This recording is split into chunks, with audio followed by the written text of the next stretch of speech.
ಅದು ಓದೋ ಇಂಟ್ರೆಸ್ಟ್ ಇತ್ತು. ಅದು ನೀವು ನಿಮ್ಮ ಮಕ್ಳಿಗೆ ಹಾಕಿದ್ರಿ. ಬಟ್ ಎಲ್ಲ ಪೇರೆಂಟ್ಸಿಗೂ ಅಥವಾ ಇದನ್ನ ಇರ್ತದೆ ಇಲ್ವೋ, ಓಕೆ.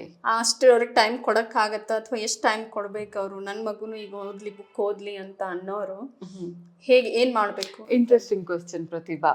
ಒಂದೇನು ಅಂದರೆ ಪೇರೆಂಟ್ಸ್ ಓದಿಸ್ಬೇಕು ಅಂತ ಆಸಕ್ತಿ ಇರೋರು ಮೊದಲು ನಿಮ್ಮ ಜೀವನದಿಂದ ಅದಕ್ಕಾಗಿ ಕನಿಷ್ಠ 15 ನಿಮಿಷ ಎತ್ತಿಡಿ. ನಾನು ಓದದೆ ನನ್ನ ಮಕ್ಕಳು ಓದಲಿ ಅಂತ ಬಯಸೋದು ತಪ್ಪು.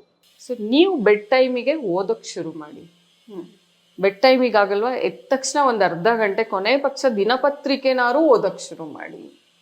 ಎರಡನೇದ್ದು, ಮಲಗೋಕ್ಕೆ ಮುಂಚೆ ಮಕ್ಕಳ ಜೊತೆಗೆ ಒಂದು ಕತೆ ಪುಸ್ತಕ, ಅವರು ಓದಲಿ ನೀವು ಓದಲಿ, ಅಥವಾ ನೀವು ಜೋರಾಗಿ ಓದಿ ಅವ್ರು ಕೇಳಿಸ್ಕೊಳ್ಳಿ, ಅಥವಾ ಇಬ್ಬರು ಬೇರೆ ಬೇರೆ ಪುಸ್ತಕ ಓದಿ 15 ನಿಮಿಷ ಆದಮೇಲೆ ಅವ್ರು ಓದಿದ್ರಲ್ಲಿ ಏನಿತ್ತು, ನೀವು ಓದಿರೋದ್ರಲ್ಲಿ ಏನಿತ್ತು, ಎರಡನ್ನೂ ಹೇಳಿ.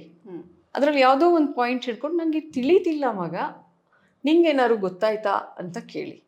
ಯಾವುದೇ ಮನುಷ್ಯನಿಗೂ ತನಗೇನಾದ್ರು ಹೇಳಬೇಕು ಅಂದರೆ ಭಾರಿ ಖುಷಿ ಆಗುತ್ತೆ. ಸೊ ಆ ಖುಷಿ ಮಗುವಿಗೆ ಕೊಡಿ. ಓಕೆ.